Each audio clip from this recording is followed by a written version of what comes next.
AITA for leaving / ghosting my GF that was financially dependent on me without warning after discovering she cheated on me. With regards to the Meta post, I know I'm not an asshole for leaving her. I'm more concerned with the way I went about it. My GF and I have been together for 7+ years, have long talked about marriage, and talked even more about future kids. She quit her job a couple of years back to pursue a medical degree. Last week I discovered she had cheated on me with an ex-BF from high school. I needed to use her phone to call mine, and when I unlocked her phone it was open on a WhatsApp conversation between them. I have nothing against the guy personally, but he's going nowhere in life and I don't understand why she'd want to be with him. Anyway, rather than sadness / heartbreak, this actually just made angry. Angry that I've put so much into this relationship and woman that I thought would be the mother of my future children. Angry that I've been supporting her through college, including rent / food / tuition. Just angry. So I arrange a locksmith to change the locks the next day. Edit, with landlord's permission. While she's at class, pack up as much of her stuff as I can find, and leave it outside.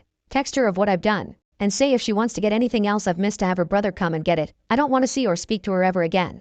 Anyway, since I did this, both my parents and hers have been relentlessly calling me. They say that what she did is wrong, but it's no reason to throw away 7+ years, and that if I kick her out she will be forced to drop out and waste years of education. What do you guys think? Am I the asshole here? Should I swallow my pride and approach this differently? Edit 2. The lease is also only in my name and she's never paid a dime of rent in the entire time she's been living here.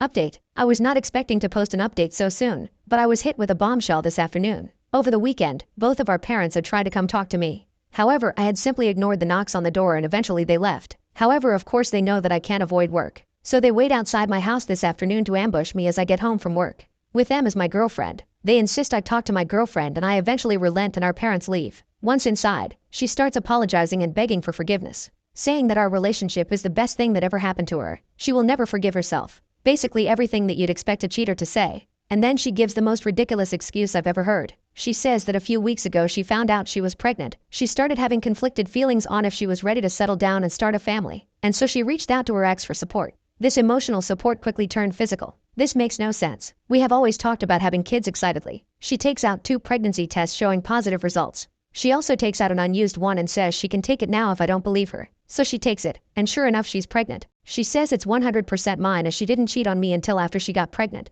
I asked to see her phone. She reluctantly hands it over and, sure enough, she's been texting him nonstop since I threw her out. I tell her I need time to process this and ask her to wait outside.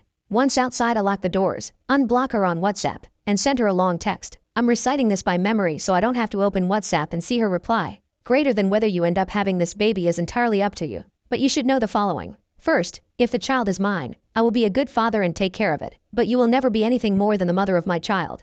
We will never get back together. The moment you cheated on me, our relationship was over for good. Secondly, I will not interact with you at all until the child is born. Don't reach out to me until then. I want nothing to do with you. Finally, I will not have any role in the kid's life, nor will I sign any birth certificate until I get a paternity test. This child could have been the greatest blessing to our relationship and future. Instead you turned them into an excuse to cheat. I will never forgive you for that. I have not read her reply, and don't intend to tonight. I also won't post any updates after this. I get the impression that the kid is probably mine, so I'm basically anchored to her for the rest of my life now.